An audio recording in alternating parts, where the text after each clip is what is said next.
Courses et régates, une émission de Nicolas Venance pour actunautique.com.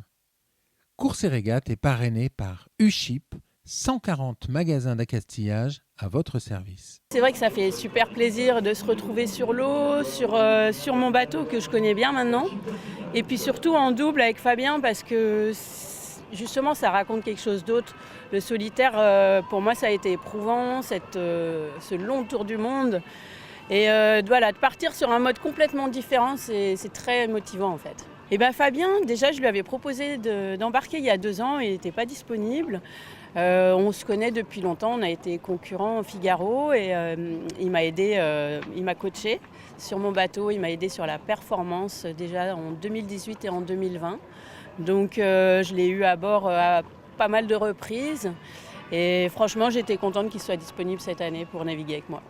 Le poteau noir, c'est déjà pas facile de le passer une fois. Donc le passer 2 fois, ça rajoute de la difficulté, mais ça rajoute aussi la possibilité d'un nouveau départ quoi qu'il arrive. Donc pour moi, c'est une course où il faudra être quelque part, il faudra être dessus tout le temps et toujours y croire.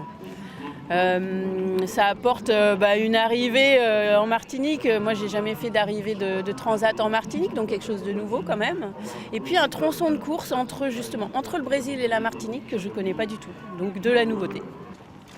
Il y a aussi beaucoup moins d'inconnus parce que l'exercice de la transat, c'est quelque chose qu'on répète régulièrement. Des transats, on en fait presque tous les ans finalement. Ça va être ma 2e cette année, et des 4e Jacques Vabre, il a fait plusieurs Jacques Vabre, plusieurs transats aussi. Donc c'est l'exercice d'une durée de 18-20 jours, c'est des choses sur lesquelles on a beaucoup moins d'inconnus en tout cas. Donc ça aussi, ça lève une part de stress et dans la préparation, ça permet d'être plus précis dans la préparation par rapport à ce qu'on connaît finalement déjà.